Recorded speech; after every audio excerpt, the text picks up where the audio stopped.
नमस्कार दोस्तों, वार न्यूज़ में सभी दर्शकों का स्वागत है। हम अपने दर्शकों को ये बताना चाहते हैं कि चुनाव आयुक्त का और भारतीय जनता पार्टी की जो सांठगांठ थी, उसको किस तरह से राहुल गांधी ने वोट चोरी का आरोप लगाया और बिहार के पूरे राज्य में वोट चोरी की एक यात्रा शुरू की। हम अपने दर्शकों को ये सच्चाई बताना चाहते हैं कि वोट चोरी दरअसल में है क्या।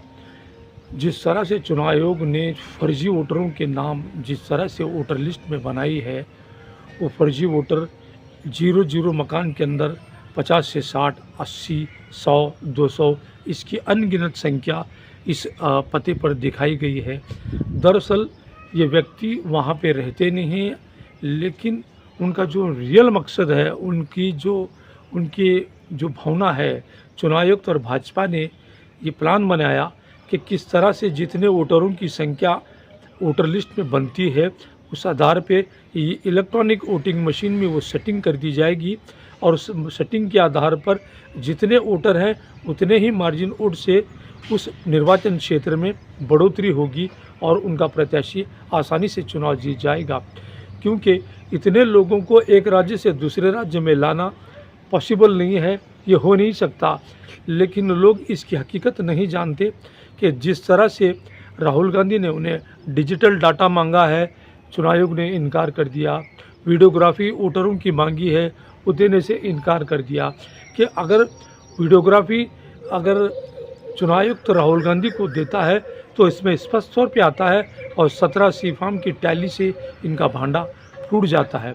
तो ये इन्होंने जो प्लान बनाया है भारतीय जनता पार्टी और चुनाव आयुक्त ने, ये लोगों के वोटरों का अधिकार और डेमोक्रेसी यानी लोकतंत्र की पूरी तरह से मटियामिट करने के मंसूबे स्पष्ट तौर पे दिखाई दे रहे हैं। अमित शाह ने यूं ही ऐसे बयान नहीं दिया कि हम 50 वर्ष तक राज करेंगे, लेकिन राहुल गांधी ने इन्हें बता दिया कि लोकतंत्र में ये नहीं होगा और पूरे देश के अंदर ये बात एक जंगल की आग की तरह फैल गई कि किस तरह भारतीय जनता पार्टी ने सत्ता हथियाने के लिए इलेक्ट्रॉनिक वोटिंग मशीन और चुनाव आयोग का इस्तेमाल किया और आज लोग अपने वोट अधिकार के लिए राहुल गांधी आज पूरे बिहार राज्य में एक हीरो की तरह छाए हुए हैं।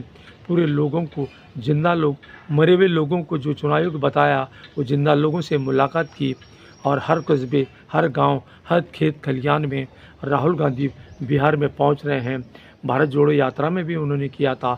लोकतंत्र बचाने के लिए अभी एक ही विकल्प है कि हम लोगों को यानी देश की जनता को सड़कों पे आना होगा और लड़ना होगा। भारतीय जनता पार्टी और चुनाव आयोग का जो सांठगांठ है, उसका पर्दाफाश करना होगा।